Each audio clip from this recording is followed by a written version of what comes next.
Hello. Do, do, do.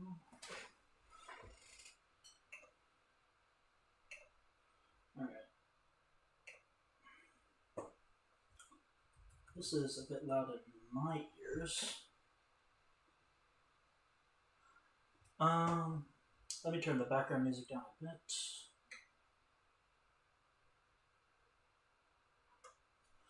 All right.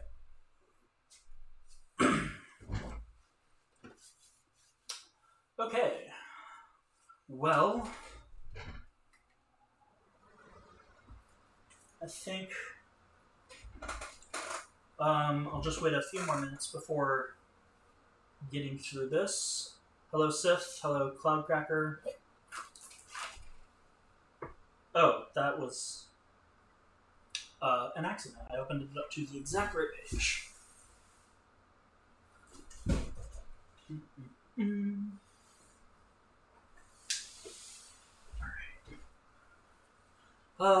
It's a little bit more glare than I would like.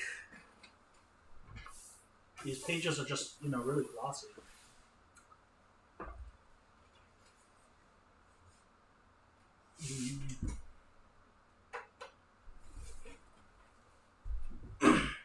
Yeah, so let me pull up this.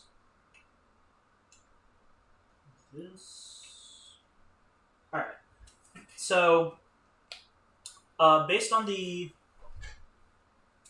table of contents from the start of the book. Hey, Tremanth.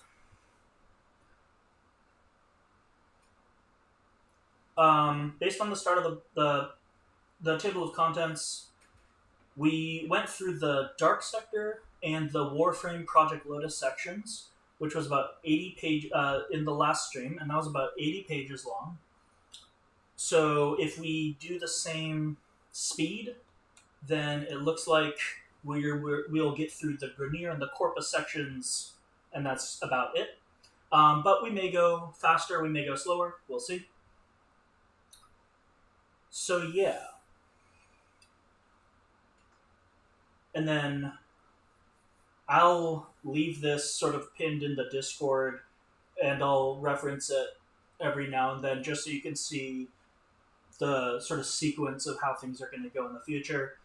After that, we have the Infested, the Sentience, and then Cetus, Fortuna, Necrolisk, and then it starts going into these story beats, the New War, the Zeramin, the Javiri Paradox, and then that last section, the Arsenal, is just all the weapons and stuff.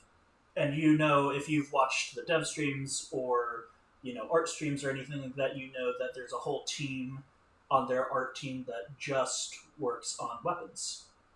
And I think Warframes are in there too. Although we saw a good number of the Warframes in the Project Lotus section. And I don't know what that last section is, Warframe in the Wild. I haven't actually flipped through it, so I don't know what that section means. But I guess we're just gonna go and start. So again, say something if you have any questions or comments on any of these things, and I'll do my best to get to them. But now we're gonna talk about the Grenier, and so this is a nice bit of concept art. It's very similar to stuff I've seen before, but I haven't actually seen this picture.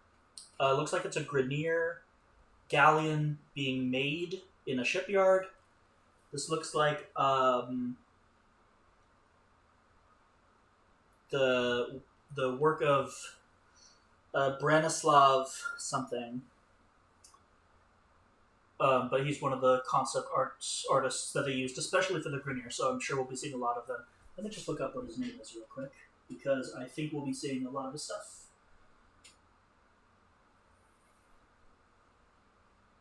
I have on my computer Branislav Perkovic, or Perkovic. I have on my computer I collect a lot of concept art, which some of it I'm sorry. I still have a bit of a cough from the last time I got COVID. I still have a lot of I have a lot of concept art that I keep because sometimes they have interesting comments, as I'm sure we'll see sometime, and they help you learn a bit about like the art direction and stuff like that. Hey, Cassius. And so I have them organized into folders based on the artist. And so I've looked through a lot of concept art. And so I think I'll be seeing a lot of stuff that I've already seen. But, so yeah, this looks like Bratislav's work. So, alright. Let's get into it. This section, like all the other sections, has a foreword. This one's by Scott McGregor, who was lead designer of Warframe at the time. That's not true, actually, because this book came out... Well, he was lead designer for most of Warframe. Oops, I bumped my desk. Sorry, just looking at chat real quick. Warframe the Wild section is just Warframe things in real life. Yes, that's what I think it is too. Like, for the Fortuna update, they put a bunch of billboards out, and so I'm thinking maybe that's part of what it is. Like, things like that whenever they see Warframe in real life. It could also be fan art, Tremanth. Alright. Alright, so this one's got a foreword by Scott McGregor. It's the Grineer. Classic.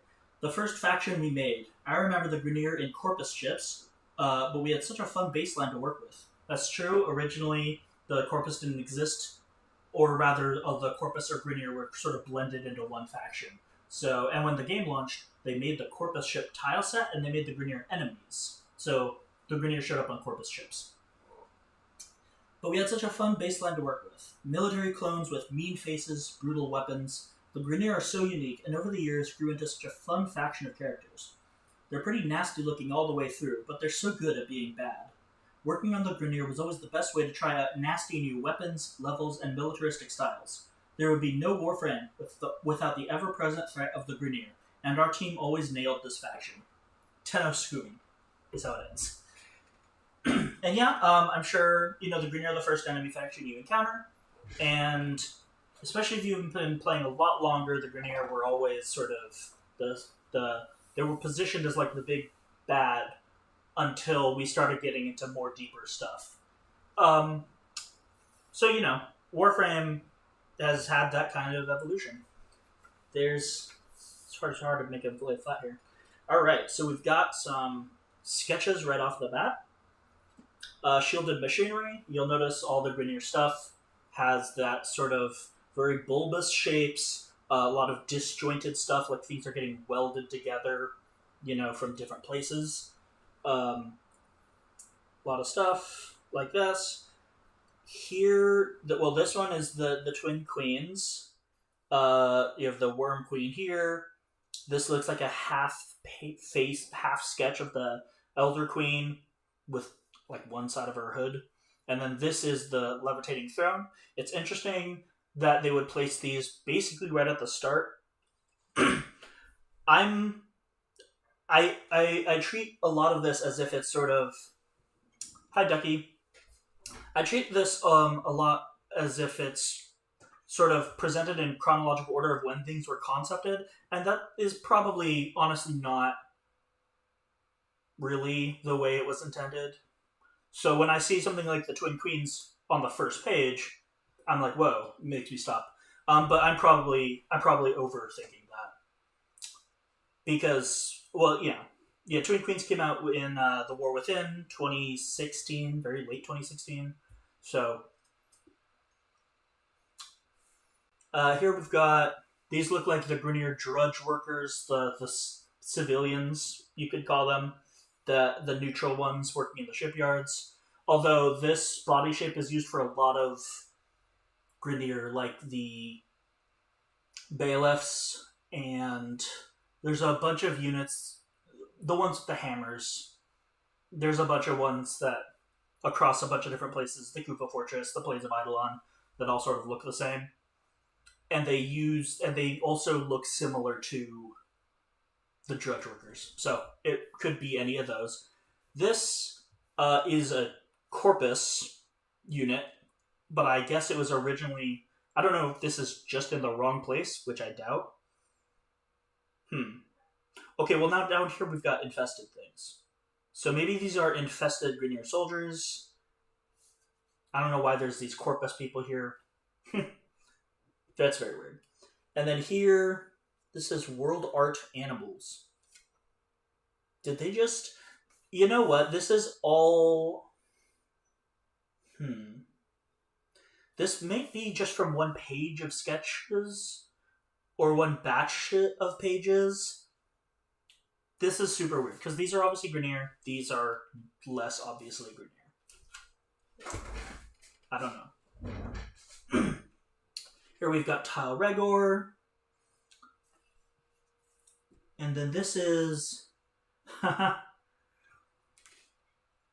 This is weird. So this is Bad Idea.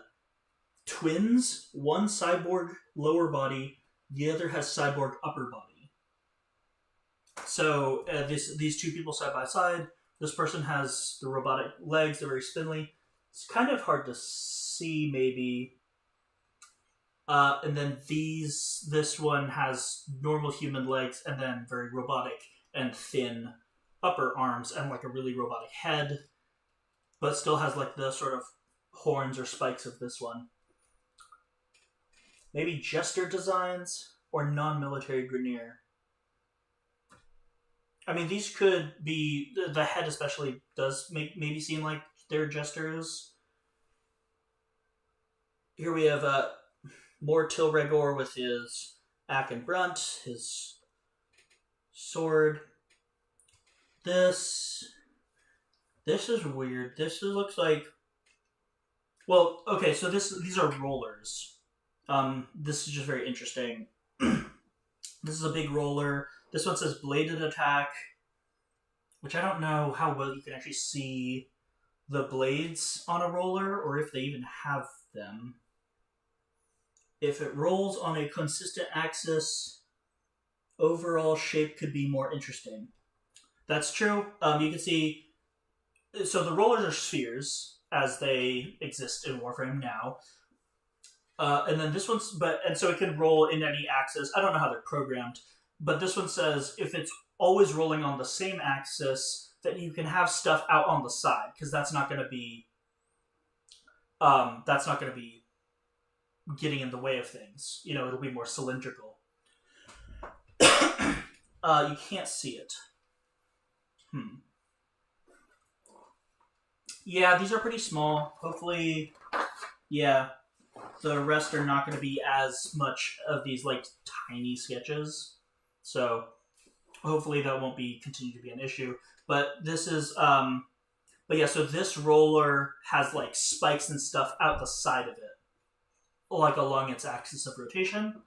And then, you know, the note just describes that the spikes won't get in the way if they're out of the axis of rotation. And then this says, pistons shoot out to attack or jump. That's interesting because, you know that the rollers and the latchers, they jump up at you from the ground, which doesn't make a ton of sense. And this is really the first explanation I've ever seen as to how that happens. Apparently there are pistons in the rollers, and they just shoot out to make it jump in the air. Would love to have dates attached to the sketches. I fully agree. I mean, I'm happy that there's like these notes and stuff, but yeah, it would be really nice to know when things were getting concepted. Here we have more Drudge sketches. This is Lek Krill. This note says accordion pump, which he has, and I think you'll see, I think a lot of the Grenier have that, although I can't remember off the top of my head. But yeah, accordion pumps, that kind of machinery. This is another sketch of the Queen's Throne. See, these two pages are all over the place. This is another really small sketch of the Queen's Throne with the Queen. You can't really see it even from my angle, but this says playing card inspired. Playing card inspired. I don't know if the design is supposed to be inspired by a playing card or like because we know that later in the Louis Prey cinematic they actually do play cards. I'm always reminded of skin graft for that larger Cordium. Planetside 2 flashbacks. Oh, okay. Alright, and then last on this page is this stuff down on the bottom, which I don't know what to make of. This one looks like a Warframe, maybe Vauban, based on the arm spikes. But I'm not... They don't really look like anything. This might be an arm or a hand. So, I'm not sure. And then this, I think, is another look at Liquid's helmet. Alright, so that's a bunch of sketches. Now we have some more art.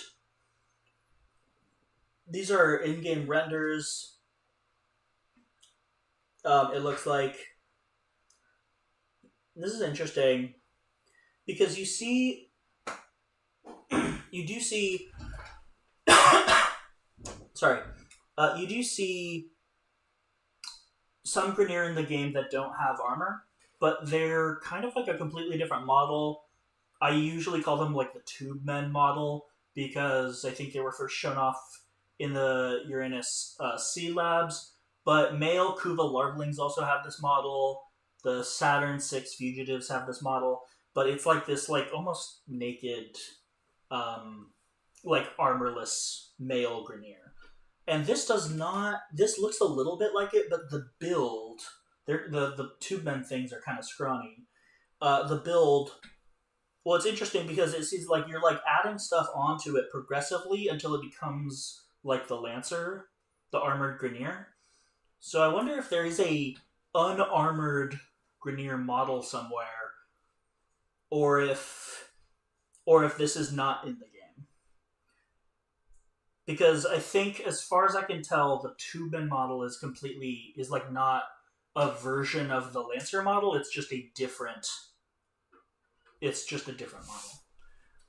And so here we have some Grineer faces, some different Grineer helmets. So you can see the standard helmet without the faceplate. It surrounds the whole head, even on the sides, and leaves like the whole face open, but it covers the whole rest of everything. And it doesn't. Other than that, it doesn't really have a shape. And then Lancers usually have this big bulky thing on the chest back behind, which may be inspired by Space Marines. I know the Grineer kind of in general are sort of inspired by Space Marines from 40k, and they always have like that big power pack thing on the back. So that's maybe what this big hood or hump on the back is supposed to be. And here you see the front, the Grineer face, and then the power pack behind. And then these are like different versions of the helmet. You have the Commander helmet, the Seeker, the one that deploys the Seekers. I can't remember their name right now. They're usually green, not orange. And then I don't know what this is. This is just a generic helmet with like a big eye thing. I think those are how they look out of armor. Yeah, I mean, I don't know. This is also similar to like the Tube Men model, and you see it's also like hung up on like a hook, which is how you see. Hey, Danny. Which is how you see the Tube Men in the labs. They're usually in tanks. Sometimes they're hung up, I think. This one's missing a leg and an arm, which, as you know, is common with the Grineer to have cybernetic replacements because their clone bodies just degrade so fast due to just poor genetics.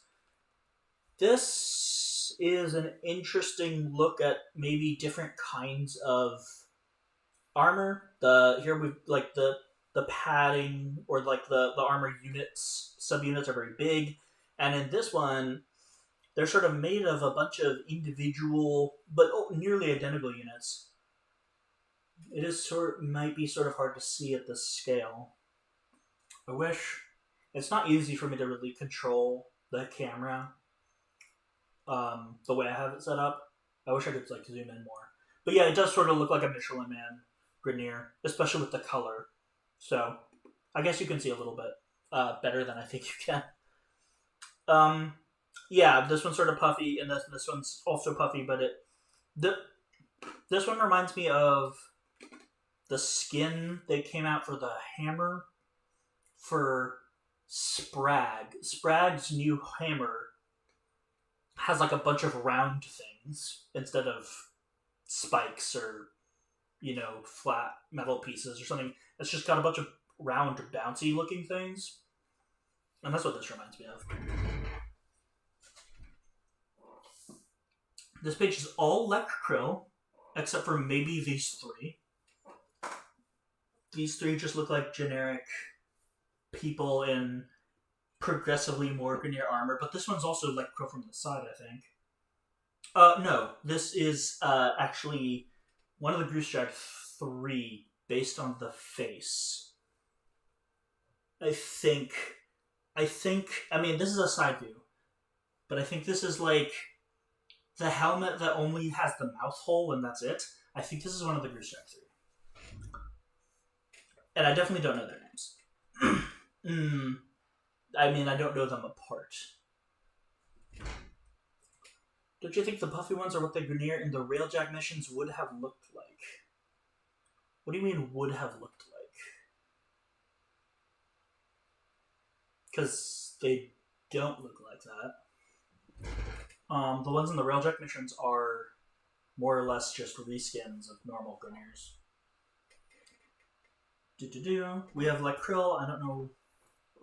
I don't know why they bothered to have that many sketches of them. These also actually might be Gruusjag 3. I mean, they just look so similar. They do have a white texture. Oh, you're right. The color scheme. I see. Well, yeah. If you were able to see this a bit closer, they have a completely different texture rather than like the normal. It's not just the color, but yeah, they do. The Cosmic Grenier specifically, or it might be all of them, have like a whiter, sort of pale grayish.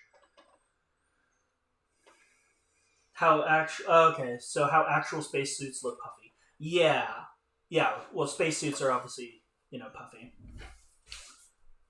Here we've got a ballista-looking thing. I have seen this tall drawing before, although I actually thought this was fan art. Warframe Grenier female orthographics. Color. It's got a color palette here. Please note, face does not necessarily need to be modeled. Interesting, because they're going to cover it with a... But they're only partially covering it. Don't know why they say that.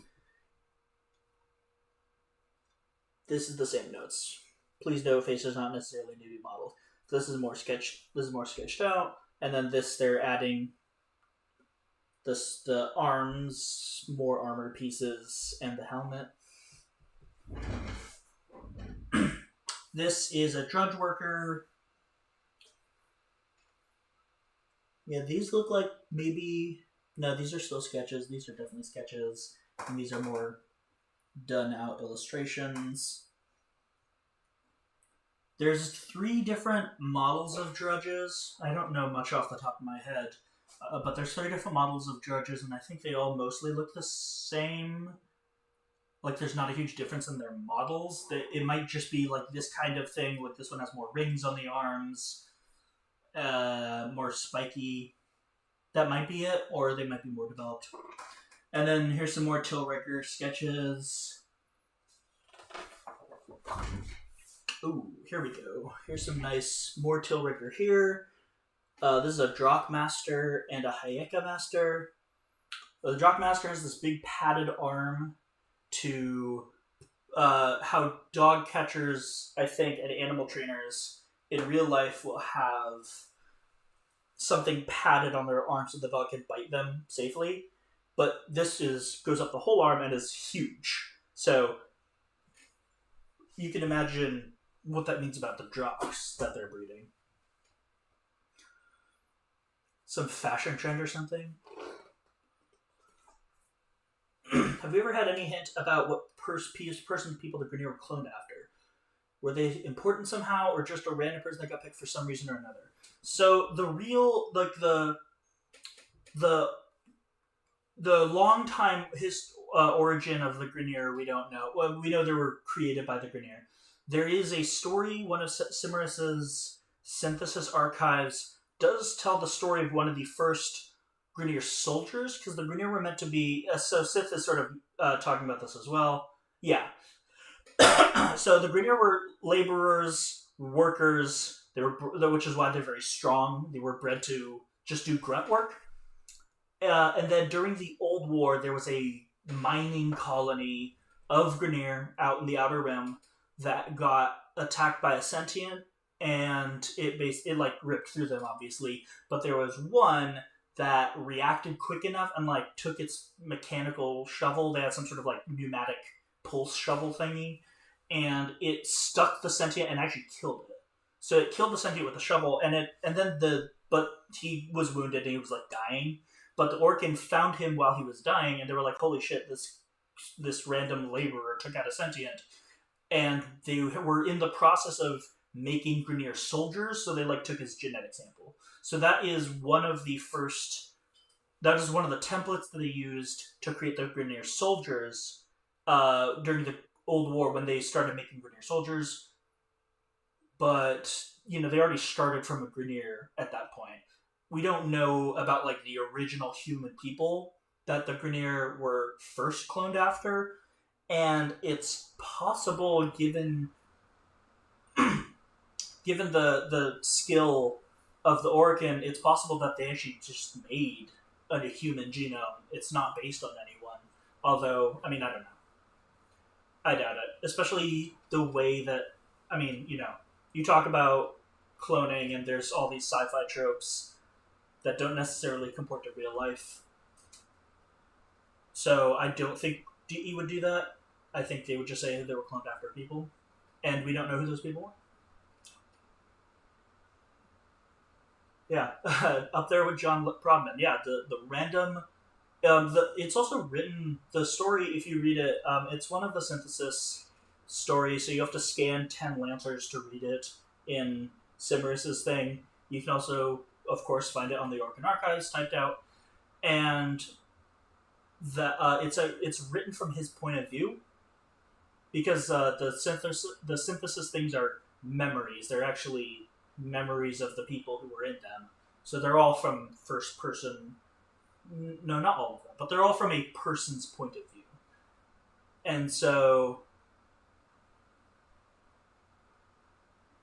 actually, no, the Bilsa ones I think are in third person, but they're from Bilsa's point of view. But all of them are from a person's point of view, and so the Lancer one is, you can. What I'm saying is you can like sort of see the Grineer's thought process, which is very simplistic, of course.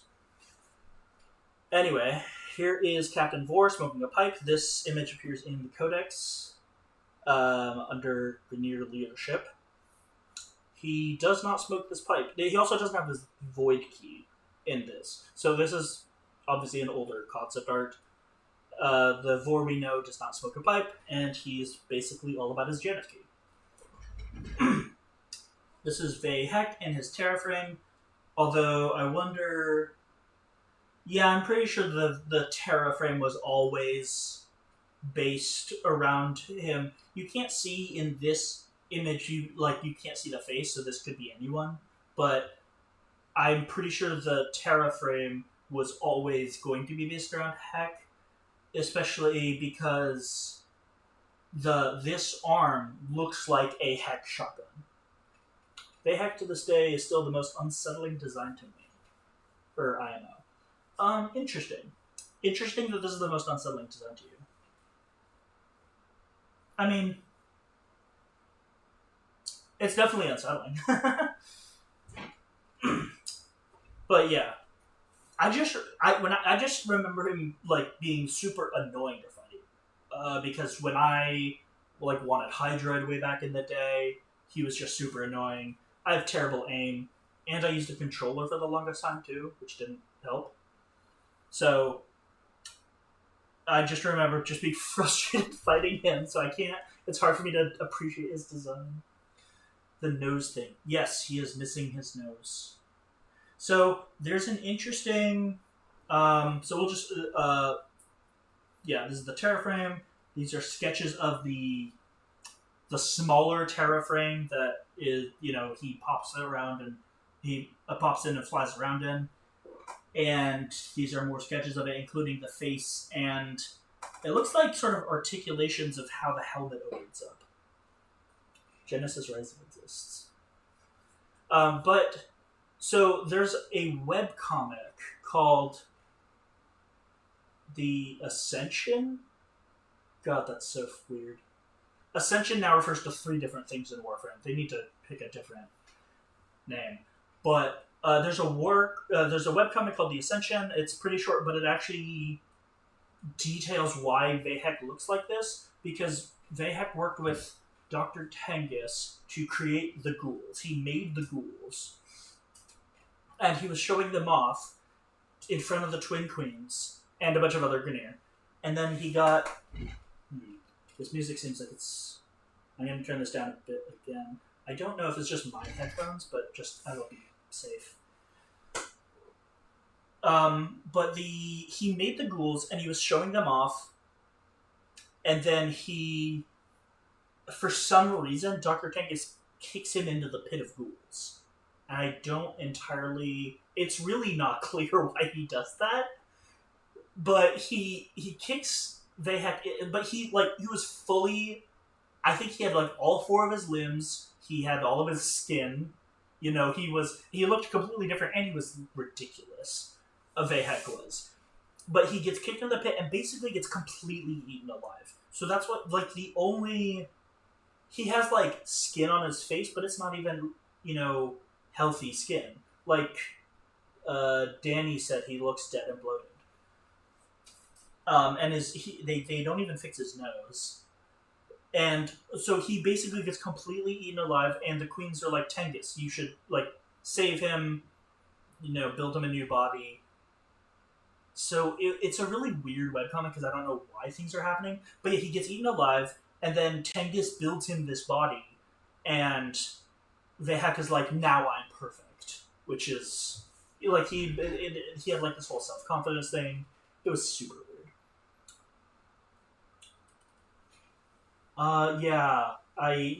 So they only have... He did dirty. Yeah. Yeah, because he bothered to look decent. It's really funny. The comic is on the Organ Archives under Miscellaneous Comics, webcomics. It's also on the Warframe website. They recently added a media tab, and they have all their webcomics there, which is good because they actually removed those from their website. And so there was a time where the Organ Archives, or the wiki, were the only places to find these webcomics. Then they put them back up, which is good. But, yeah, at the beginning of the comic, he looks ridiculous. He, breaks out a powdered wig and a ruff, which is, that Elizabethan thing that goes around your neck. It's just a big puffy thing. He's like, I gotta dress up and look nice for the queens. And all the Grineer are laughing at him. So I think, I don't know if kicking him in the pit was supposed to kill him, or it was, definitely supposed to teach him a lesson. And it worked, because by the end, when he wakes up and he looks in the mirror and he sees that he's in this powerful robotic body but has nothing else left, then he's like, yes, I'm perfect now. Which, whatever. Yeah, Vahek is super weird, and he, keeps showing up as an antagonist. Sargus Ruck, also someone who shows up more as an antagonist than I think makes sense. But he does have a very interesting design. So, weapon arm, animated plunger. So the thing on the back, which is highlighted in blue here, the thing on the back of the gun, it's intended to be animated, which I'm pretty sure it is. And then vent covers, it's marking out vent covers. So, I always thought that Sargus Ruck's model was confusing to me, because this giant thing on his upper arm, It to me it looks like an arm. And I don't see his real arm, so it looks like his left arm is always in the air, like he's holding his fist over his head constantly. It all like that's the only way I can see it, and I never see his actual arm. Looks like a sumo wrestler. Yeah, this I don't know why they chose this. He does sort of squat a lot, but like not to this extent, I think. So, but yeah, also kind of an annoying fight, although not as much as Vahek because he doesn't move around as quickly. But yeah, DE, they're like their invulnerability periods and weak points, stuff like that. We got some Kuva stuff here. This is a Kuva Guardian, obviously. Kuva Jester. These weird Kuva bunker thingies. I don't know if these are supposed to be drop pods, because I don't think we ever see them in motion. They're just sort of dotting the Kuva fortress on the ground, so they might just be bunkers or fortifications or something. And then this is the Kuva. This is the staff. The Elder Queen's staff with the Kuva globule in it, and then these are like when the Kuva activates it does these tendril thingies and spirals its way into your head, which doesn't make a lot of sense to me, but does kind of look cool in like that cutscene where it happens. Tremath Jr. was terrified of him and refused to fight him. Sargus Ruck? That's... I mean, he is very intimidating. He even has, like, the cutscene where he just sort of, like, lumbers forward and sprays fire everywhere. And he does the thing where it's really hard for him to talk. Oh, so this is actually... It's interesting. There's a data mine of really old content that was embedded in the game. I don't know where it came from. I found this file somewhere on the internet. It sounds super shady. And it was in Russian, too, of course. Anyway, I found this file while I was like looking for stuff and Googling stuff, and it was like a data mine of dialogue lines that I'm pretty sure were never even recorded. But for some reason the text is in the game. Or it was. It's not there now. It's not in the current game files. But it had these... it had like the first 7 or 8 quests that they planned out in like really, really basic form. And it just had the Lotus talking about them. It wasn't planned out. But Sargus Rock, Captain Vor were 2 of the enemies, and they were 2 of the enemies that you were going to fight, and they were completely different in characterization, sort of. But Sargus Rook had so many mutations he could not talk. And, which, he has difficulty talking in the game. But he, like, literally was unable to talk, and yet his speeches were winning over a huge amount of people. And the Lotus was like, this is super weird. I think he has an Organ artifact that is hypnotizing people. And that's what ends up happening. And you go kill him and take the artifact. It's like the bare bones of some story concept from pre-2012. Maybe 2012. But, like, before the game ever released. Because when the game was released, it didn't have any of that. And they weren't going in that direction. But it's really, really... Having the audio cut in and out. Ooh. I am sorry about that. Especially because I was doing that weird spiel. That may be my internet.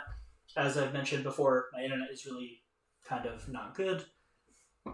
And I really apologize if the internet is cutting in and out on you guys. Hopefully that stabilizes and doesn't happen anymore. Let me see.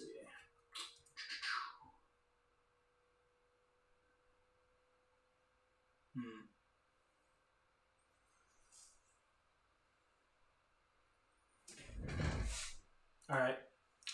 Well, I apologize about that. If there were elements that didn't come across, I'll just mention that Sargus Rock has always, even in the earliest concepts, had difficulty speaking. So that's why his speech, sounds weird. Here we've got the throne.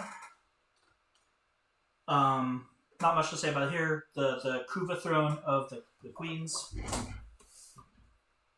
Here we've got some elements of the Grenier Fortress. Examples of detailing: internal tech, semi-organic wrap material highlighted with lighter metal bits. Okay. This is the dais that the throne goes into, the platform. You can see the socket where it's supposed to fit into, and then this opening is where your Warframe falls into after it like breaks the connection.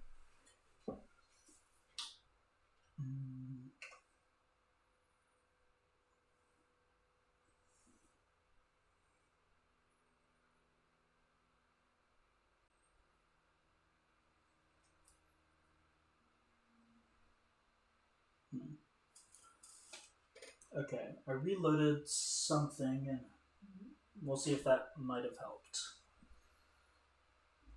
All right, here we've got this is the gate on the outside of a galleon in Railjack, and then it's supposed to have these scanner thingies. It doesn't, but I don't know what the concept. Stream died on you. I reloaded and it's fine. I didn't miss anything. It would just pause some. Okay, that is better.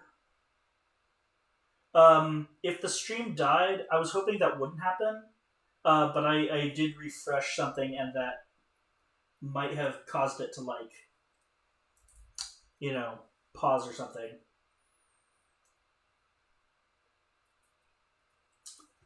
Sorry about that. I mean, I'm still new to everything. No audio. Never mind.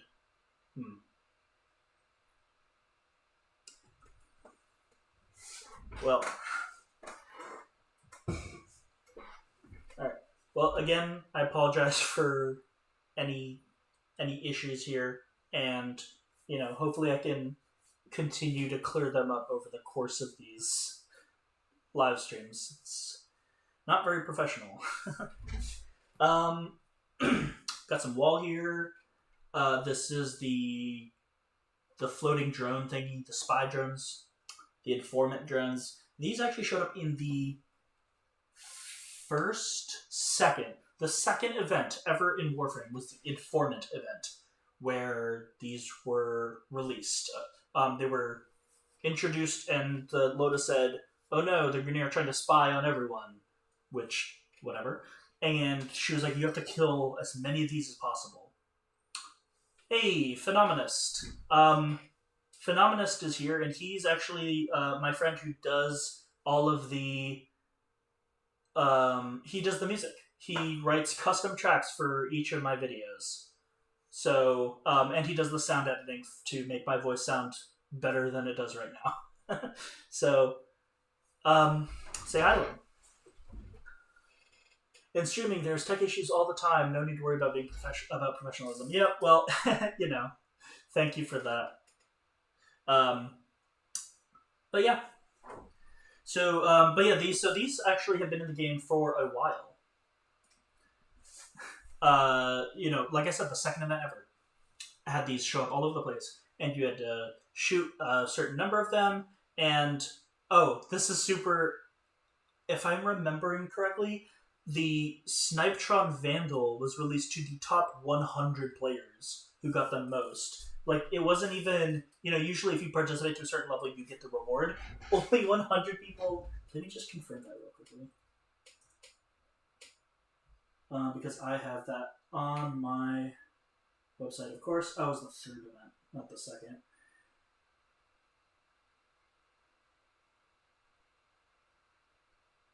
Okay, no, I was wrong. The top 100, that's what it is. The top 100 got the Primed Chamber mod, and that's why Primed Chamber was the rarest item in the game until Barrow finally started selling it. But the top 100 people got the Primed Chamber mod. Anyone who killed 20 informers got a Snipetron Vandal. But yeah, it's insane. Imagine, like, you do this event and only the top 100 people get something. It's not a trophy, it was a mod.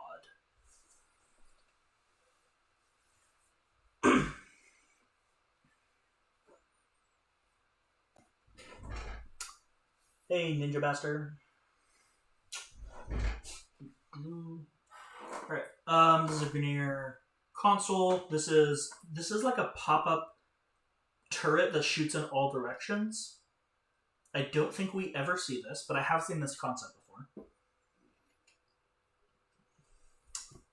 Yep, everyone continue to give Phenomenist compliments because his music is great, and I really like how it's thematic with the subject.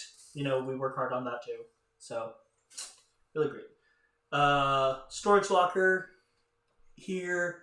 This is interesting. I wonder if there's more before I talk about this. I don't think there is.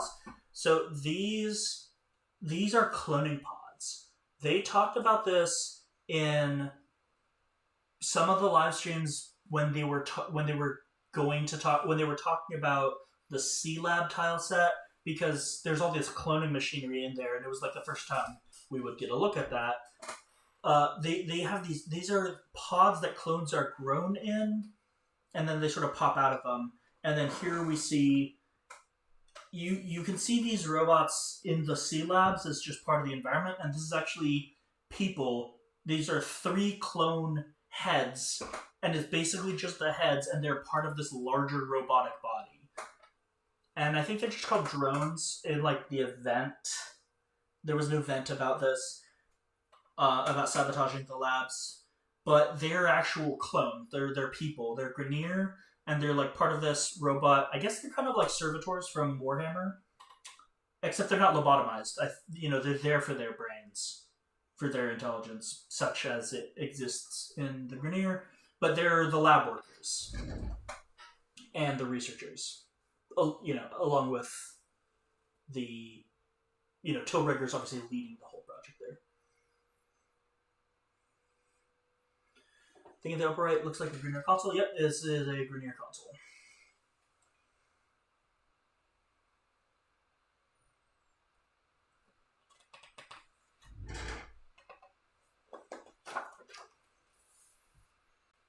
Oh yes, and as Phenomenus mentions, he's also right now. I just have Entrati Labs background music, but he's making actual music for the stream. This is just random Grenier stuff, miscellaneous thing.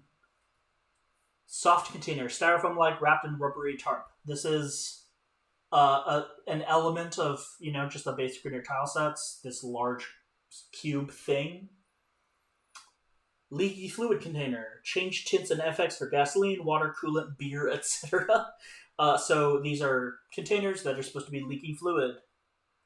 Nothing comes to mind about how they show up in the game, but it certainly wouldn't look out of place in the Grenier aesthetic. This large sloped thing, I remember, it's called Fridge. It's titled Fridge. I remember this from when the Grenier decorations first showed up in the dojo, and I was trying to put them in random spots, and I was like, what is this big rectangular thing? This is a hallway, wall, elements, wall section, and device, etc. It just says etc. Wide door, wall, gadget. Great descriptive titles here.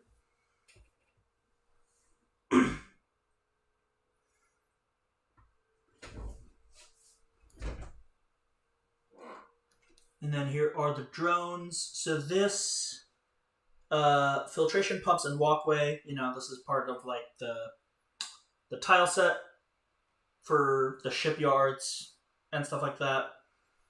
This is the propaganda drone that pops out of Vehek's arm, which is like faded here because it's not the focus, obviously, of this concept.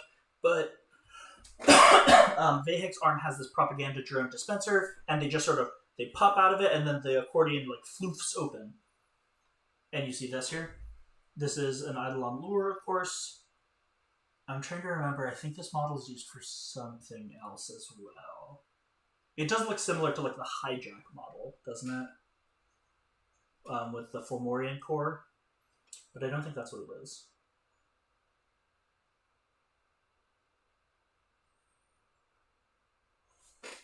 There's music on the stream. I have Intrati Labs background music, but I turned it way down because I was afraid of it. Sort of. I can turn it up. I was afraid of it being like, you know, drowning out my voice. But if you just straight up can't hear it, this is the Grenier, the galleon entrance again, entrance door again without the radar thingies. This is a part of the shipyard style set with the corrosive. This is like a channel with corrosive fluid going through it, and this is just a big. I think this is the core inside a Grenier cruise ship. This is the thing that you have to destroy. There's a bunch of notes, but it's cut off and stuff, so that's not useful. Window suited state something machine needs to something. Like, this is not useful.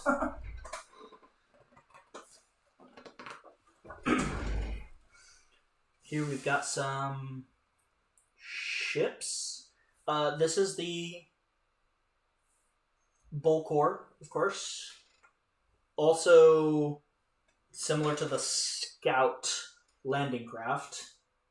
I mean, the Scout is just like a smaller. How can you read the art notes? They're not. These are actually in English. They're handwritten.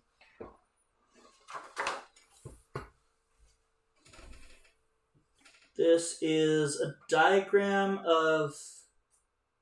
Interesting. This is a diagram, like a cutaway diagram of the interior of the Bull Core with like the landing ramp opened.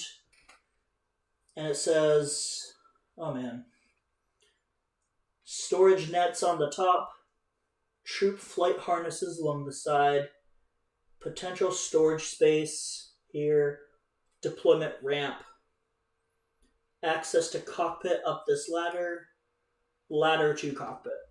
So, I doubt the inside of the Bull Core is that modeled, but they definitely had like plans. I don't know how the model actually works in the game, but it looks like, I mean, they've sketched out what it should look like. And then this is the exterior of the Bull Core, obviously, retractable turret. Roller launcher. Apparently this thing is supposed to launch rollers. I don't believe it does in the game. Main thruster, landing gear, maneuvering thrusters. So these things out the sides, those are the maneuvering thrusters apparently. And then here we have it from the back. Main thrusters, the things on the side, like the lower side. Under winch for object transport. So this thing is supposed to be able to pick up stuff and carry it like a helicopter. Landing gear. So the maneuvering thrusters also have landing gear. Rear winch, there's supposed to be another winch on the rear. Troop deployment door. So, mostly, a lot of it's self-explanatory. Although the roller dropper and the winches are interesting additions. Ship style on the right, the cuttlefish thingy. Yeah, that's a galleon. We'll get to that. Is there a cannon size for the galleon? No, there is not. So there is a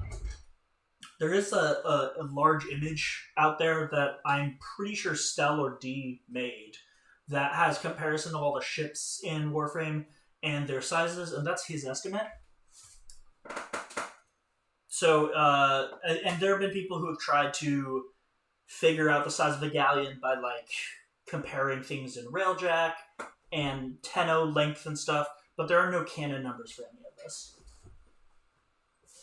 Grenier for scale. Yes, there is a Grenier for scale down here. This is literally the Grenier they use for scale in whenever they need to. It's like this specific image. Yeah, so there's the Railjack size that people have sort of figured it out how long it is in as it appears in missions, because, in Railjack missions you do see the whole galleon. So, but I wouldn't take, gameplay numbers. I don't necessarily think that's super canon, because it's just like to the demands of gameplay. This looks like it's a ship. This looks like it's a version of the Bulkor or some similar ship that doesn't exist. I honestly thought this was a rifle at first, but it does appear to be a ship that looks like the Bulkor. It's just very long. Nothing like this is in the game, but maybe one day. It's just a just a very long ship. Alright, moving over here, we've got a galleon. This is the, I don't know, side view. This is the view from the bottom. And, yeah, the galleons, when they were made, they were, I know, they discussed on a live stream a while ago. It's, a lot of it's based on submarine aesthetics, especially the interior. The exterior submarines obviously do not look like this. But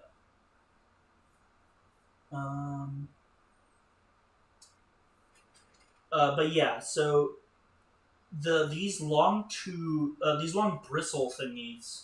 I mean, when they appeared in the game, I thought they reminded me of oars. How old time ships from before the Age of Sail were propelled by oars and rowing, and that, I mean, is obviously not what they are, but that's what they reminded me of. And then when they were in Railjack, when Railjack was released, you learn that these are actually missile tubes, which makes a lot more sense.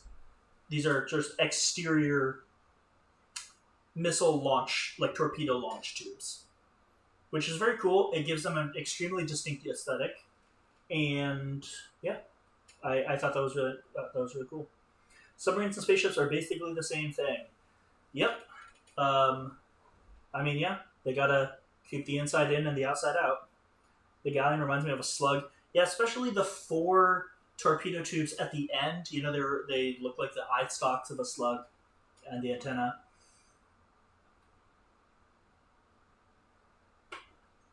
When you're loading into a node and it shows the galleon for a few seconds, it looks like a stormtrooper from that angle. And so up here we have the Kuva Fortress, also got as the torpedo tubes. And in the concepts, I mean, you never see, until you're doing the War Within, you don't really see the whole Kuva Fortress. There's a moment where you approach it, and I think you might be able to see the whole thing. But there's, but in the concepts, you have the Kuva Fortress has these like different parts, and they're like really small asteroids, and they're all tied together with these like big ass cables, which is a really interesting thing for a fortress. And then this is like a Grenier satellite that you see in Railjack, or not Railjack, Arcwing Mobile Defense, and it also, I'm pretty sure, gets reused as an asset in Railjack as well. You know, they just use all the same assets. Oh, hey, Nova Umbral is here. And yes, I bought the art book when they restocked it at, they were like, at TennoCon, I was watching the stream and they were like, we're restocking the art book. And I was like, oh, okay, I'm going to buy that right now. And then it sold out. But yeah, definitely got it. And yeah, we're just flipping through it. I hope we one day get to pilot a galleon or similar sized ship. Yeah. Yeah, I mean, like, you know, a big capital ship. There's, it's the long time ago when they did these Cephalon, Cordylon, Askacephalon columns. Someone asked him, and he's like one of the Lotus's Cephalons, and he would literally answer questions from people. And someone asked him, why don't we ever try to hijack a galleon? And he was like, what would we do with it? There's no where to put it. We don't have enough people to crew it. It would be ridiculous. And now, of course, the game has progressed a lot where, I mean, I do think that's a realistic thing, and we have railjacks and stuff like that, so.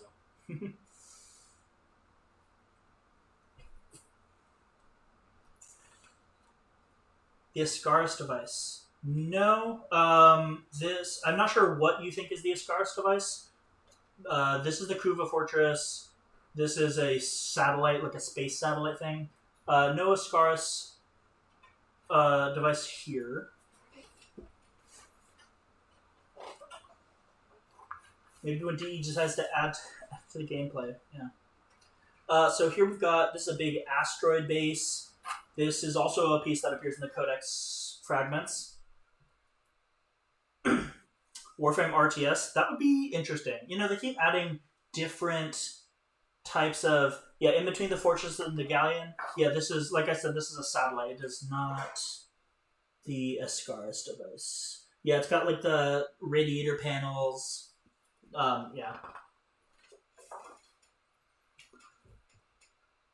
But yeah, this is the Grineer asteroid base, and you see this in Railjack, but and you know, it's being mined, and it's literally being cut open and cut in half, which I always thought was a really interesting and cool concept. You know, the Grineer, they just mine the shit out of these things until there's nothing left, and these are the Grineer asteroid bases that we encounter in game, and you can actually fly up to, you know, in Railjack, sometimes you have an actual asteroid base and you see this modeled into the game. But the implication is also whenever you do a mission on the Grineer asteroid tile set, you're already inside one of these things. Aren't Railjack missions pretty unpopular as a whole? I mean, I don't know. I think it's definitely got a reputation for being unpopular. But there's definitely lots of people, like me, who enjoy it. Railjack is always super fun. At least I think so. But you know, there's lots of people who love it, lots of people who hate it. And then here we've got a lot of concepts of interiors. These are not asteroid bases like you would assume. This one is from Mars. This one is also from Mars, just based on the landscape. This is too dark to say what that's inside of. Lower level, industrial substructure with dim emergency lighting. This looks like a ship, I would say. And then this and probably this are from the shipyards tile set. Just assuming from the green color scheme.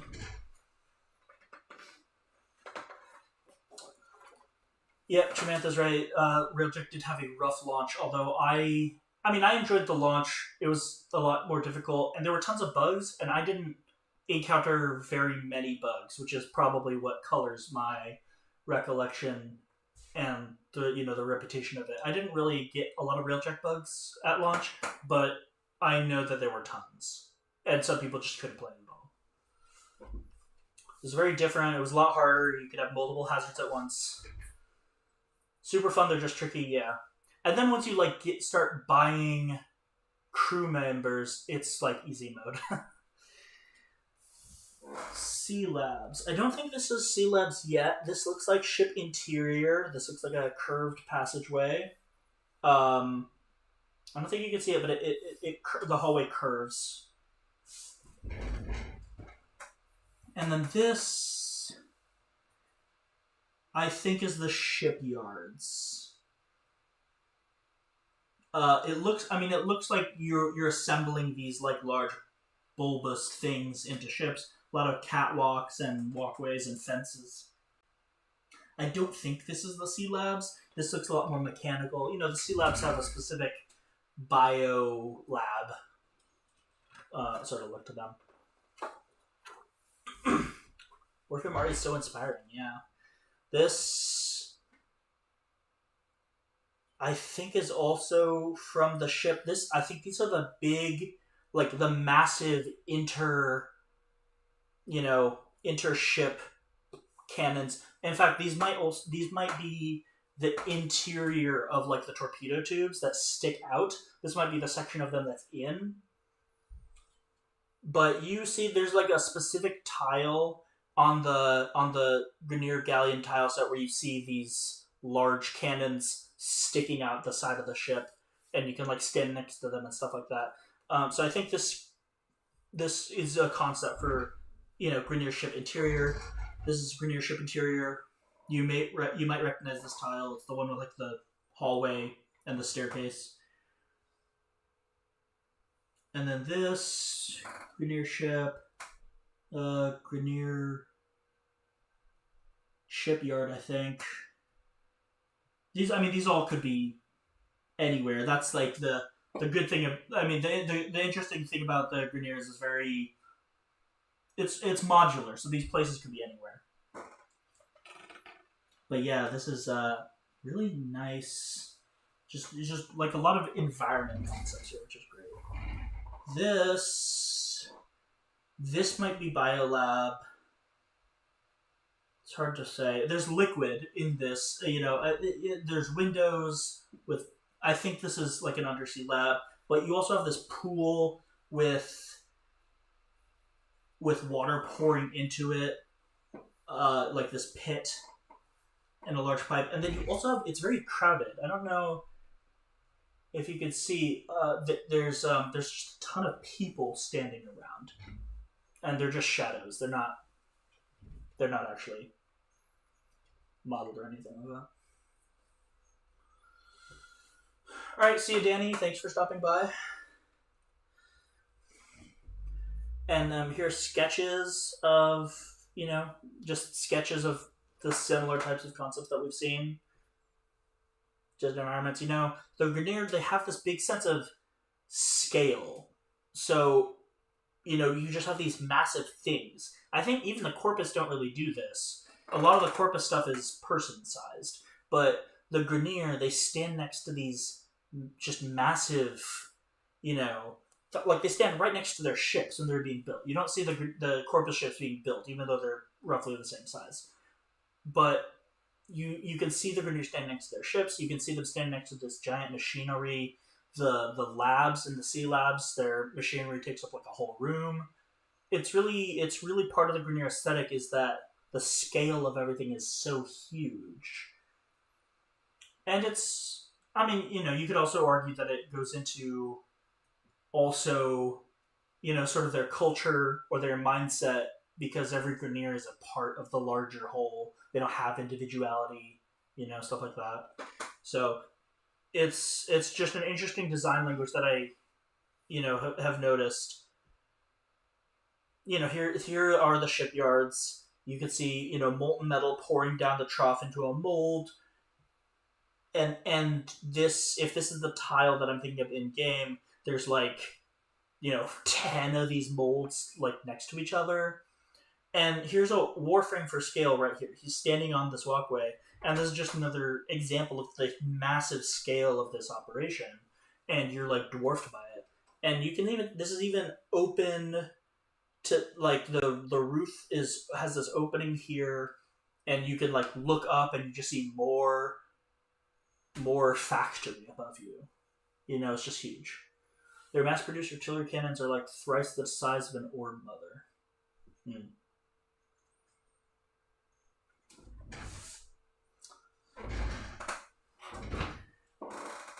And here we have, these look like, so this is another shipyard tile set because you've got these fiery furnaces and then piles of toxic goo on the bottom. But this one is from you can tell this is from the earth tile set because you've got a giant tree growing out of it. So I think it's just this one. But yeah, you've got this giant tree growing out of a crashed ship. Really does demonstrate the size of Warframe architecture. Yeah, so here's another ship interior. Here's you got actually a window looking at the stars here.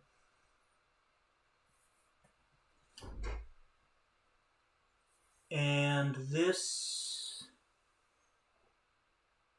might be the sea lab, the actual part with the water, the underwater, the coral and stuff like that.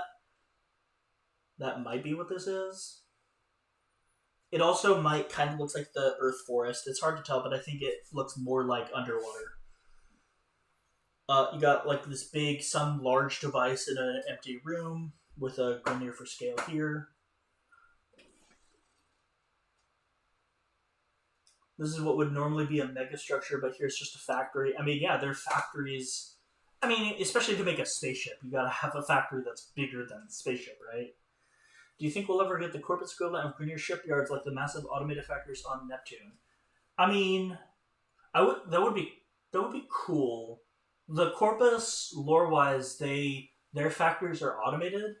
Um, and one of the points you can go into is a MOA auto factory that makes MOAs and maybe other kinds of proxies. And you can see like the assembly line they have, but they make their ships that way. They have these automated factories for their ships, and so I don't know how many people there would be there to fight. Presumably some. So I don't know if we would ever see that. It would be, I mean, it would be interesting. I would always love. I'm sure that a Corpus auto factory for ships, that would be an amazingly interesting location, especially like with whatever take DE had on that. I would love to see that. Those art pieces are inspiring. It baffles me that people can create these from a blank canvas. Yeah, I mean that's that's like I would not. I would have.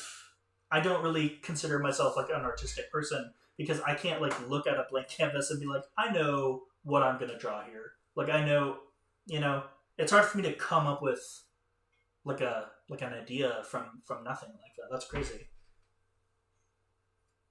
So I stick to summarizing the ideas that DE has already written down and not coming up with any of my own. And then we just got some ship wall bulkhead here with another window to the stars. Could be a fully robotic security force. Yeah, I think for gameplay purposes they would want to include like the human NPCs, especially because like the MOAs are annoying to headshot. But that also sort of breaks the Neptune and Pluto. Pluto especially is supposed to be, if you in the cephalon fragments, it's described as like so cold and hostile that humans can't really live there, but the robots can. So the Corpus still have operations on Pluto. That's what the fragments say in the game. But obviously, you go to Pluto and you see tons of humans there. So it's the gameplay consideration versus the lore consideration. Just more concepts. This has got to be shipyards because these look like big turbines, maybe for engines. Grenier for scale here, kind of hard to see. And then more shipyards. You see, this might be like a Furbolg or something, being in the middle of being assembled. And then you've got giant crucible of molten metal pouring into the molds. There's like 3 Grenier in this picture for scale. 4. They're like hidden. Like, where's Waldo? I don't know why there's so many of them. I mean, this picture has like perspective in it. So Pluto in real track actually has a giant megacity on it. Yes, you can see if you look at the planet, it's got the giant megacity, which again doesn't really make sense with what's written about Pluto. Maybe it's an automated city, but I doubt it because that's also not super interesting either. I don't know. So this is these are Mars concepts, obviously, which is really interesting. If you were playing back in 2013, there was a time where the Grenier settlements, which is this arid desert tile set, didn't exist. And then they introduced it during Operation Arid Fear, which was canonically supposed to reveal the location of these settlements. And then when the operation finished, they were like, here they are, and they're on the planet Phobos, which didn't exist, and they added it to the star chart. They added the new planet Phobos, and it had this tile set. But of course, Phobos is a moon of Mars, and during Spectre of the Rails, which was in the middle of Update 19, they made it so it made more sense, and they put all the desert stuff on Mars, which is where we all consider it, Mars to be a desert planet. And Phobos doesn't really have a tile set. It uses the Corpus ship tile set, and I don't think it has any missions on a planet surface. It's just Corpus ship. But yeah, so this tile set was originally on Phobos. And so I have a lot of memories because I spent a lot of time on Phobos because it was like a brand new tile set and I wanted to explore it all. And I played all these missions. And like I'm sure if you like, if DE looked through my mission history from that time period, they would just see all these missions from Phobos. All right, see you, Cassius. Nice of you to come around.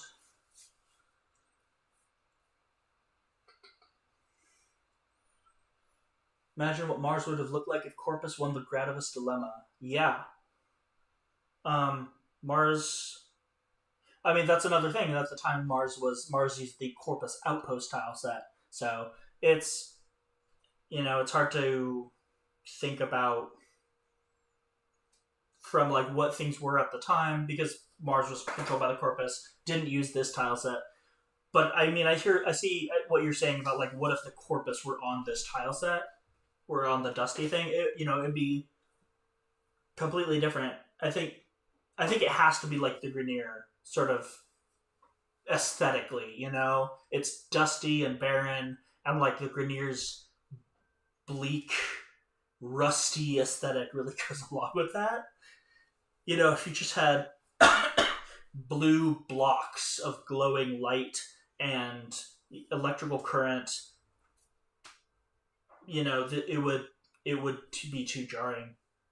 The Grenier architecture blends in perfectly with this, and you also have not many of these, but in here you have the native structures behind it, and those have always been part of the tile set from the beginning, and they never got any discussion up until Sands of the Nars came out in Update 18, and then they also got mentioned during Spectres of the Rails, which introduced the Cephalon fragments, and they talk about it, but a little bit.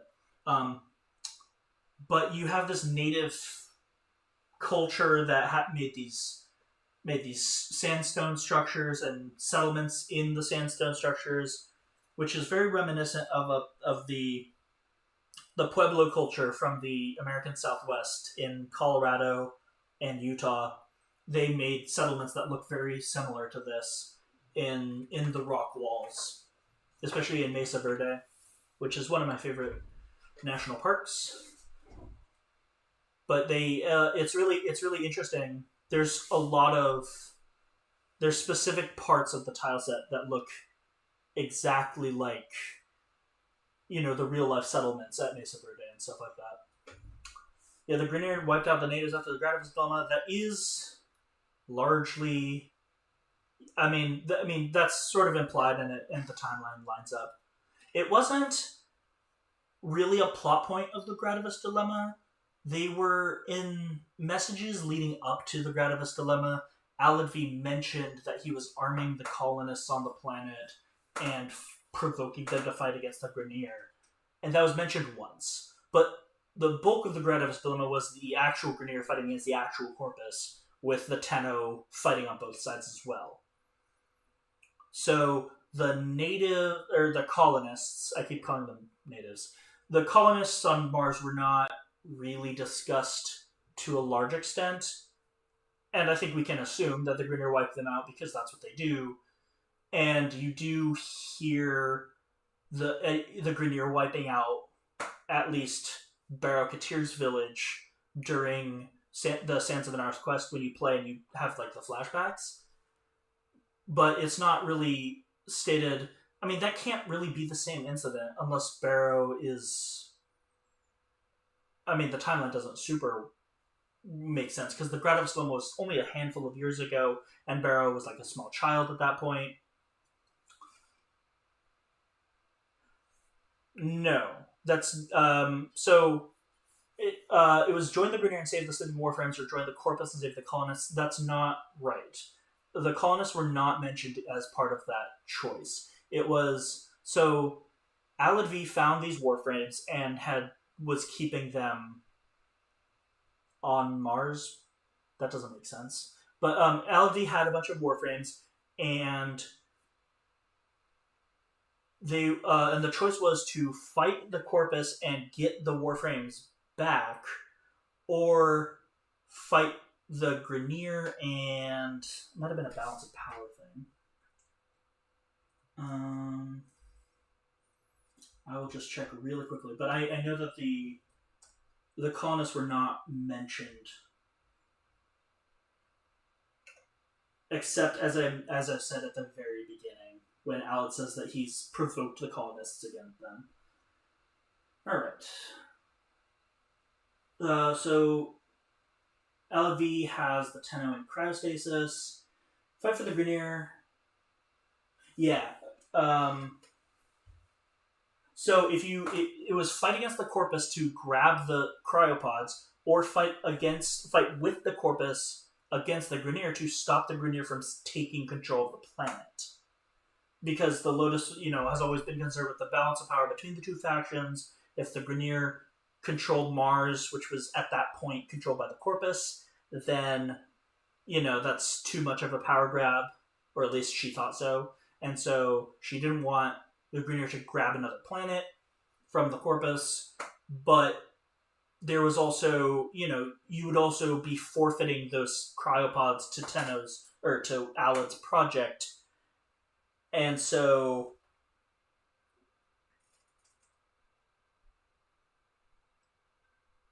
that's what the dilemma was do you try to, maintain the balance of power throughout the solar system, or do you, while sacrificing some of your own, or do you go after your comrades no matter the consequences for the rest of the system?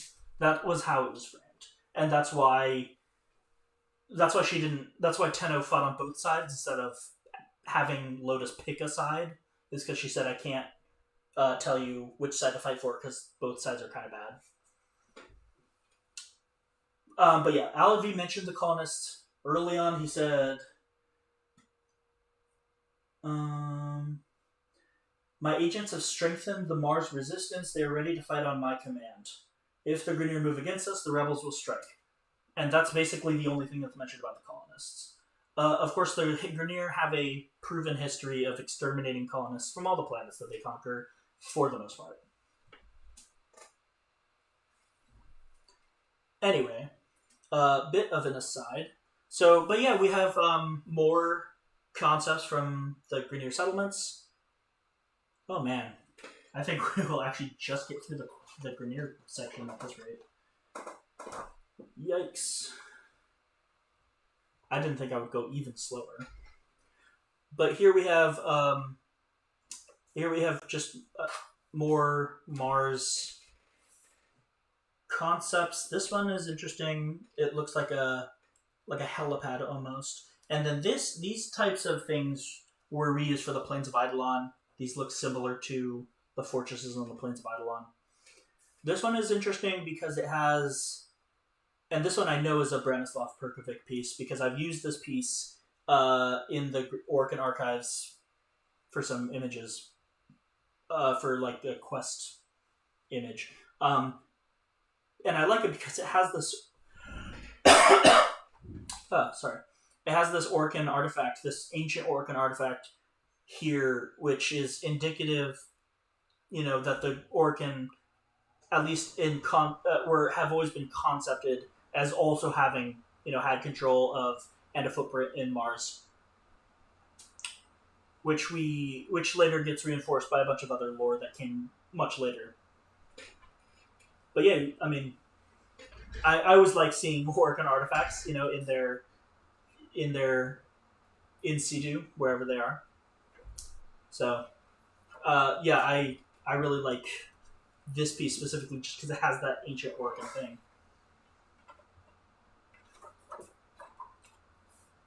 So this nice wide piece has, I like this because it does show off more of the colonist settlements, the sandstone dwellings. I think the focus of the piece is supposed to be these three large Grineer cannons, maybe large something.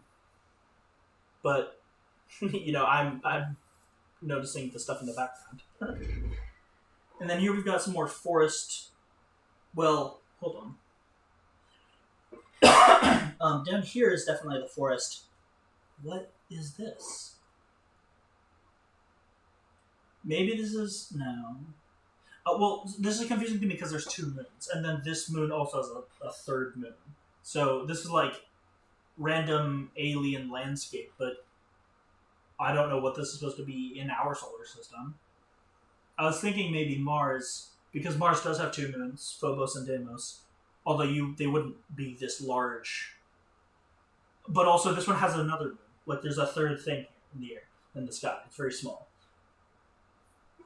So, I don't know what this is. This is some sort of planetary landscape. It's got this weird... Ooh, you know what? Well, so the ground is weird and it's yellow. So maybe it's supposed to be Io, which is a moon of Jupiter, which does have... It is this color. And it's with the other moons of Jupiter, so maybe you would see them in the sky. But Io has never existed as a location. It's a node on Jupiter, but it's never existed as like a planet location in Warframe, and the Greener wouldn't control it if it did. So I don't know what this is supposed to be, honestly. I recognize the bottom right from a mission, but not the top right. Yeah, so, bottom right, like I said, is just a Earth in the Grenier Forest tile set, and then this is just some, like, it looks like a dreamscape, you know? Mercury. Mercury doesn't have any moons, but, I mean, yeah, I don't know. You could say that's, like, asteroids surrounding Mercury, but these are, like, extremely round, like as if they're moons or planets. So, I don't know. We got some more Earth concepts here. These are also, I think, by Branislav.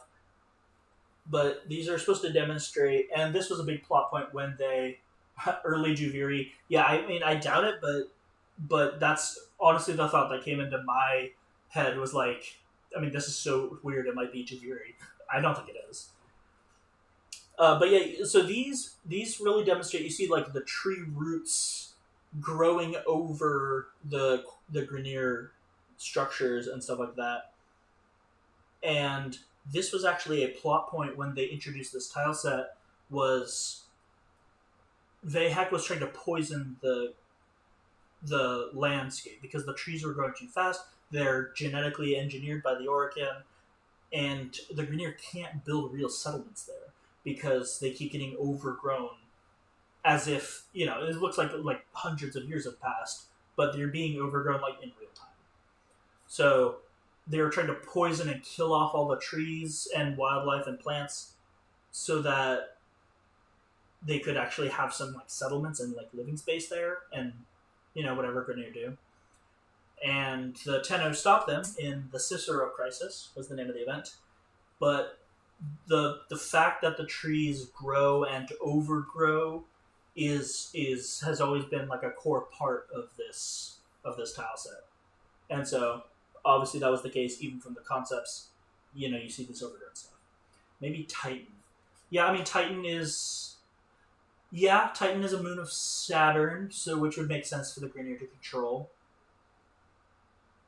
So it could have the thing where you see the other large moons of Saturn.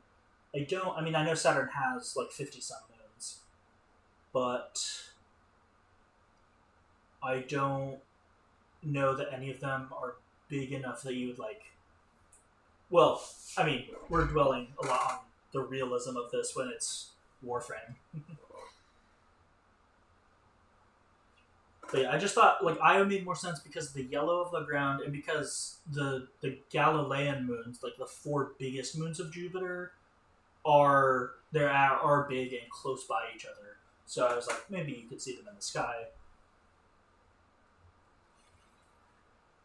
This is a really nice. This is like a bog almost. I mean, it's like the Grenier Forest tile set still, but you see this like big lake here, big Grenier for scale here.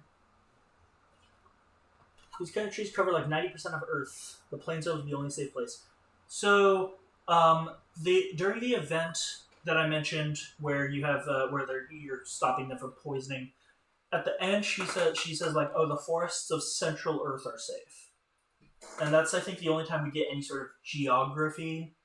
And she just says Central Earth forests.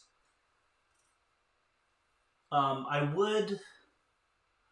I mean, it would sort of make sense if you think that like the forests are everywhere, because if they weren't everywhere, then the Greener could just build in places that didn't have the forest. So maybe.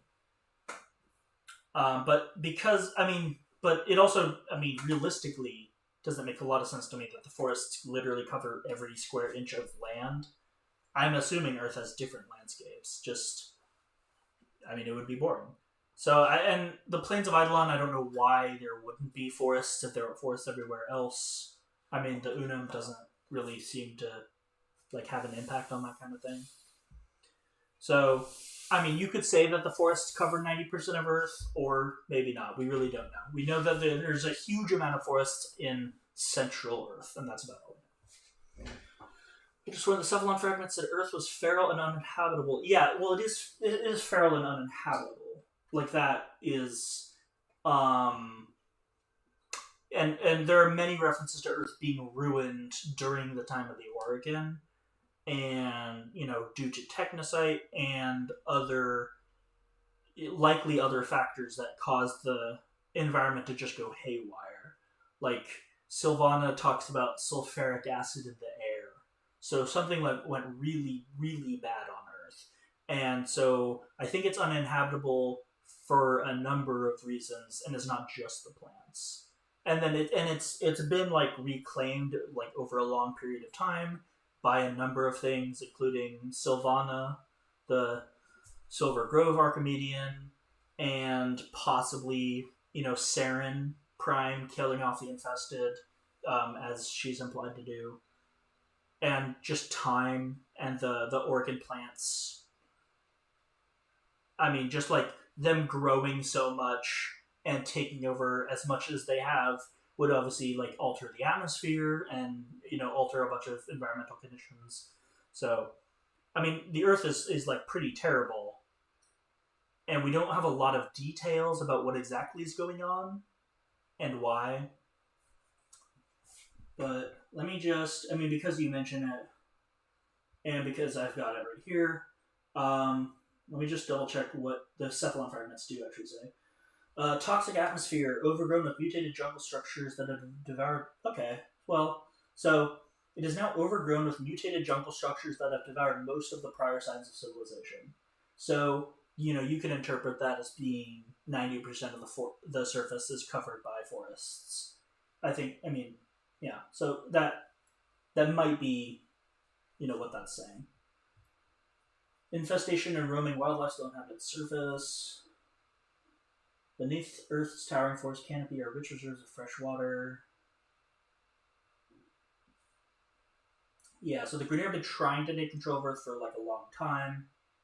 It isn't that their fortresses get overgrown in a matter of years, which is they do, but the Grenier have also been there for long enough that some of their structures are completely below ground. But yeah, it's so it's not just the jungle. It's also specifically said toxic atmosphere as well. So yeah, Earth is uninhabitable for a number of reasons. The forest being one of them, but the forests are a very large part of the Earth's ecosystem. I think we can say that for sure.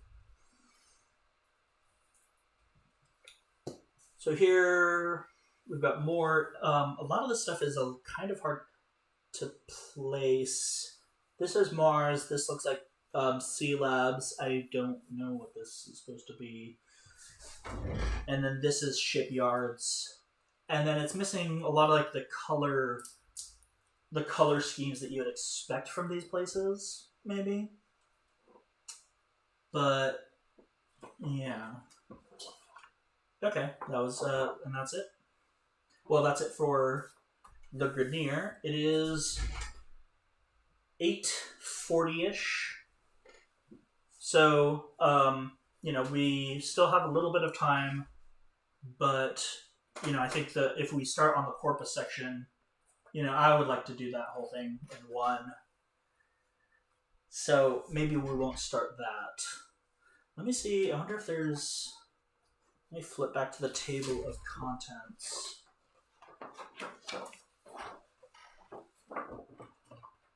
and see if there is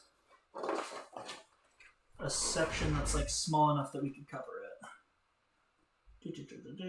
Just 20 pages, 30 pages, 20 pages.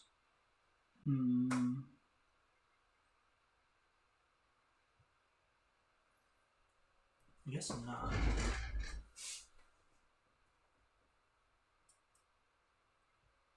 First pick of the last Grineer page reminds me of Jupiter.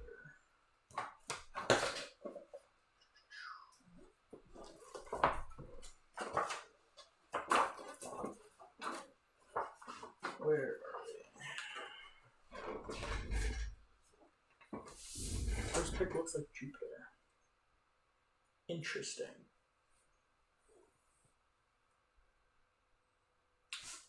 It could be Saturn. Yeah, we don't know much about Saturn. You know, we assume that most of the Saturn stuff is like either in asteroids in orbit or on moons or ships in orbit. And then when we learned about Saturn 6 and also the other planet, the other prison, Saturn 5, those are actually in Saturn, which is a very interesting location. You know, like the Grineer, the Corpus gas cities. You know, Grineer version of a gas city. They have, we know now that they have the Grineer versions of gas cities, at least for their prisons. So it is possible that they have that's what this is. Though I sort of doubt it, because this looks like an older image.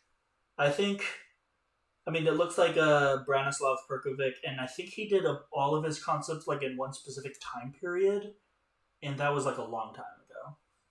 And they've just now started doing they mentioned Saturn 6 when Nightwave came out, which was quite a bit later. But it is, that is an interesting concept, and I can see that being part of it. But I think it is probably shipyards because they've got winches and pulleys and stuff like that, and that sort of aesthetic goes with the shipyards more than anything else. But it would be cool to get more explorations of if the Grineer have more facilities in Saturn like that, more gas cities. It would be very cool. Any highlights from the last stream? I haven't seen it. Okay. Because I don't want to start the Corpus section, I think I'll just really flip through a lot quicker and with much less commentary. Some of the stuff from the earlier for Phenomenost and anyone else who wasn't around. So the two sections we got there were Dark Sector, which was the older concepts of the game, and the almost a completely different kind of game, and yet still has a bunch of stuff that gets reused, like the Zariman, the Lisette, the Grineer, and of course the Warframes. A bunch of human characters that I don't think really have much of a analogy in Warframe. A bunch of random infested beasts, and then Krubros, very similar to how they appear in Warframe. And then, so the Dark Sector section is really interesting, just to see the really outlandish stuff that they were working with way back in the day. Cool mech suits, yeah. And then once they actually started working on Warframe, humans lame. Yeah, it did have a lot of human stuff. And then they actually started working on Warframe, and they had about a year to sketch out and make the whole game. So we have a lot of sketches of Warframes. You got Saren, Banshee, Oberon, Ivara here. And this one even lays out their powers, which are shockingly similar, even identical to how they appeared in the game. So these concepts were either sketched out like late in the process, or they just never ever changed. Because like some of these, you look at Loki. The abilities listed are decoy, invisibility, switch teleport, radio disarm. Those are literally his current abilities.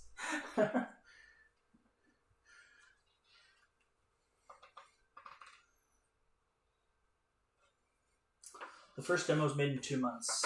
Yeah, I mean, I think that is right. I don't remember off the top of my head, but they really had to like speed through this to make this because like they were running out of money, and they were like, if you don't come up with something by the end of the year, we're gonna have to shut down the company. It's a wild saga. Some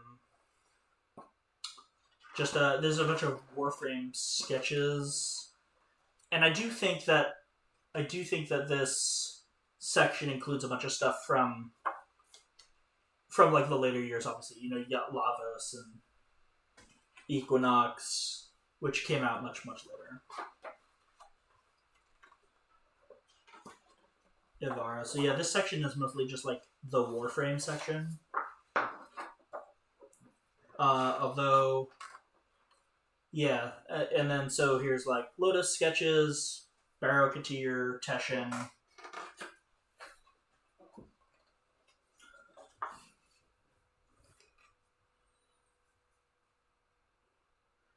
A bunch of operator stuff, including the Scoria diadem, and then all these operator suits. And then these suits I thought were funny because they were like actual spacesuits. They have like the glass helmet and visor and everything, and they're like puffier and bulkier than the other suits. But they ended up, just going with the fashion suits, which is such just a DE thing to do. Nobody wanted Warframe, and now it's going to high hell with its ideas. I mean, yeah, all the publishers said, no, we are not going to help you with this. We're not going to publish this because no one is ever going to want to do this. Sci-fi was really unpopular at the time, which is wild for me to think about. But yeah, nobody wanted a sci-fi game, and so they were just like, we're going to make it ourselves and release it as free-to-play because none of the publishers will work with us. And, I mean, yeah, that's story of Warframe. The Orokin transference pods, and then a bunch of, Tenno and Orokin technology stuff, including a lot of the stuff that you see in the Luatile set, specifically the Vine data connection. I think it's actually called the Data Archive. The room is. It's called the Data Archive. And then this, chair thingy that you kneel in front of.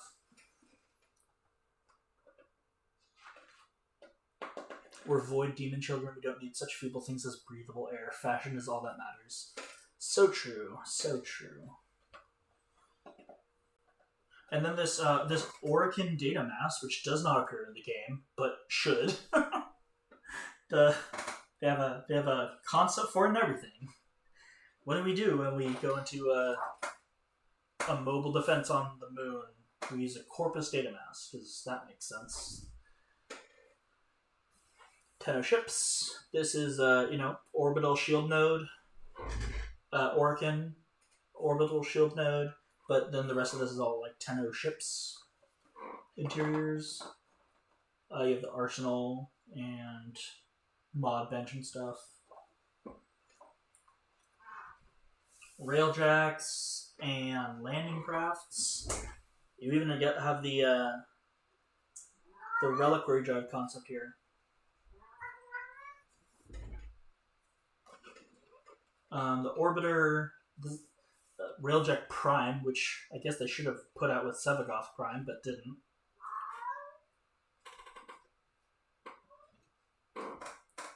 And then I think these are actually modular Arcwings. This is part of the much larger spreadsheet, or not spreadsheet, but sheet of designs for modular Arcwings. which is, still probably going nowhere. And then you got a bunch of landscape stuff of Orokin tiles, including this, which still doesn't resemble mostly anything in the game, as far as I could tell, except maybe like the Orokin Void tile with like the pillars of energy. The one that looks like a reactor. But even then, it doesn't really look like that. So this tile down here really intrigues me. And then you have like, this is more Tenno Dojo stuff. You have the obstacle course here. This garden thing, which would be great if we got to. I mean, like not like the meditation gardens we have. This looks like some sort of arboretum or like terrarium type setup, which would be really cool, I think. I heard Kavat in the background. Yes, my cat he's confused as to why I'm doing this. I think he calmed down for now. Kind of reminds me of Albert's Labs a little. Yeah, it does. Especially, I think the color is the most reminiscent, because it's sort of like that bronzy gold, not like the golden gold. But yeah, and also in other aspects, it, with all these like small pillars that remind me of the sort of the medallion type thing that they do a lot in the tiles. We need the cat. He went into another room. I don't know what to say. He came in and saw that I was busy and then meowed a couple of times and then left. I should show him next time. If he comes back, I will pick him up and show him. This I would also love if we had a hall that looked a lot like this. I think you could maybe get like a main hall to look kind of like this with decorating. But I mean, I think it would be cool. Oh, here it is. Hey, buddy.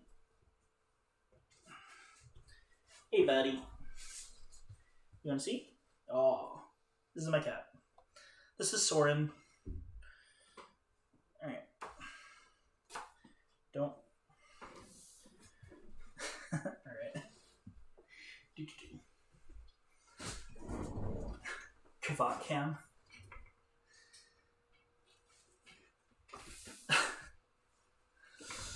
Alrighty. And then this, I'm pretty sure it's like a crashed Lisette from like the back angle.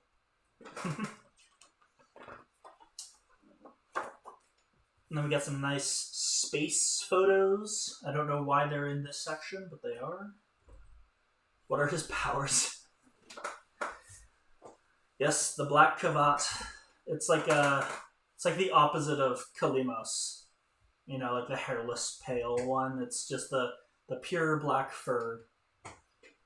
Invisible at night cat. But yeah, I really love these space ones, especially like these, these just weird rock formations drifting through outer space. Infinite gut and convenient memory. Yep, isn't that the truth? We got some nice Orokin moon stuff, including this is like, maybe the moon before it got fully mined out, and definitely before like the golden rails around it. The space photo almost reminds me of a void angel. Yeah, especially like here on the inside, there's like this sort of greenish curve. But the twisting curviness of it does remind me of a void angel for sure.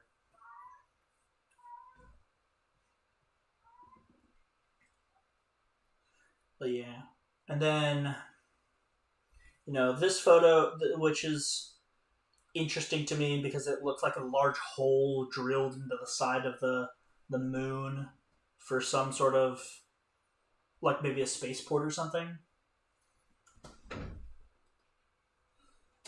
And then you have this glorious image I mean, I really can't say enough about how much I love the organ aesthetic. Just the gold and shimmery void and green, blue. I love that kind of stuff. It's just amazing. But yeah, this like big elaborate room, and then you have these like wonderful moon landscape pictures with the tower, and then you see the rail, the rings that encircle the moon. And this photo that I use in like the banner of the Orc and Archives and stuff like that. Real giant Void Angel boss fight win.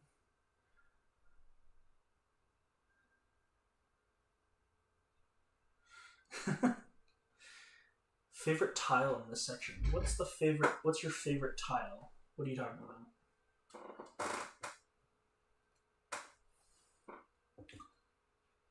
about? This is an Orc and Solar Rail. I don't think they have any Tenno Solar Rails here. But I don't think I mentioned this, but I might have last time. But this is a concept for, they made Tenno solar rails, or like Tenno construction solar rails, and Orokin construction solar rails. They were all built by the Orokin, so it's, I don't know exactly why, but this is what an Orokin solar rail is supposed to look like. You don't get too much of you don't really get to see them in game, especially now that the Orokin lab doesn't really function. Terrible morals but pretty architecture. Yeah, that's kind of the Orokin's motto. The channel named after Funny Blue Man. Yep, the Orokin Archives. Just picture the Orokin Archives located like in the middle of one of these towers. That's where they're hosted. I host them in one of these towers on the moon. And then here, this is like a mining operation in the moon, I'm pretty sure. Where they're like extracting ore and other resources. More of these rails. So I think in some of the concept art from some like the portfolios I've seen online, it's not discussed in the book, at least as far as I've gotten to. But in some of like the descriptions of concept art of this type of concept art that I've seen elsewhere, these rails were theorized to be like aqueducts or transportation, like a transportation network that would encircle the moon, which makes a lot of sense, like a monorail type thing. So, in the game, obviously, there's no real discussion on what they are or how they work, but yeah, they're very possible, like a transportation network, supposed to be. You're an Orokin, name every piece of gold you're related to. I didn't say I was an Orokin. It's just, it's ambiguous. There was a time where I was like gonna make up like a really complicated backstory about what the Orokin Archives were and who the curator was, but I think that would have been kind of annoying to like maintain. So we just keep it ambiguous about what exactly the Orokin Archives are. Maybe it's like a cephalon sitting on a server somewhere, or maybe it is like, the surviving Orokin who's writing everything down, or maybe it's just somebody writing about the Orokin. We don't need to get into all that. Kind of thought the Orokin made the giant arches just cause. See, that is also just a perfectly reasonable explanation, because you see the moon and you're like, how can I? Because the Lua is so recognizable. They've made it extremely their own, and so you can even I'm trying to think of when they do this, but you could even like depict this stylistically, right? Like you could have a circle with or like a ring around it with spikes because it's obviously got these spikes, and you'd be like, if they put that up in the game, you'd be like, that is the moon. That's Lua, is what they're indicating. It's got a silhouette to it. So, it's very noticeable, recognizable, and that is a good reason for the Orokin to have just done it, just because. To make it the Orokin moon instead of, like, the human moon. Take it out of our collective cultural history into just the Orokin cultural history. And then this is an Orokin ship or void tower. If you think about it, the towers are, they maneuver through space and through the void. And so they're essentially ships. We call them towers like they're structures, but that's just because they're big. And Cordelon says that too, in one of his Ask a Cephalon things. He's like, they're the orientation doesn't matter because they're they can be any orientation. He's talking to someone who was talking about like the up and down versus left and right, and he was like, it doesn't matter because they're just big ships essentially. But yeah, this one is apparently has turrets and a weak point, which is really implying that we're supposed to like fight this thing somehow, which is a little distressing. But yeah, that was the Project Lotus was the title of that section. It's like mostly old Warframe concepts and then a bit of like Orokin tech at the end. I'm really excited to... I can actually just pull it up because instead of flipping to it, I actually just have the table of contents put into OBS like that. I'm really excited to... The Sentience will be interesting to get to, but Cetus and the Necrolisk and the Zariman, it's got some cool Orokin stuff there. I mean, I always love checking out like the Orokin technology and stuff like that, so we'll see, especially the Necrolist, I'm sure there's a bunch there. But yeah. And then, remember that this art book came out a year ago. I think it was a year ago, may have been 2 years ago. But so it won't have concepts from like Albert's labs or anything like that. Duviri Paradox is about as late as it goes. Infested could give us some hints about 1999. Yeah, we'll see. I mean, like I said, they don't have anything from late in development, and when they released this book, they hadn't shown off like the Whispers in the Walls 1999 demo, so I don't think they would have like put anything that hinted at it. But I guess we'll see. Maybe next week if I can go through the Corpus section a bit faster than I did the Grineer section, then maybe next week we can do Corpus plus Infested. We'll see. But that's about it.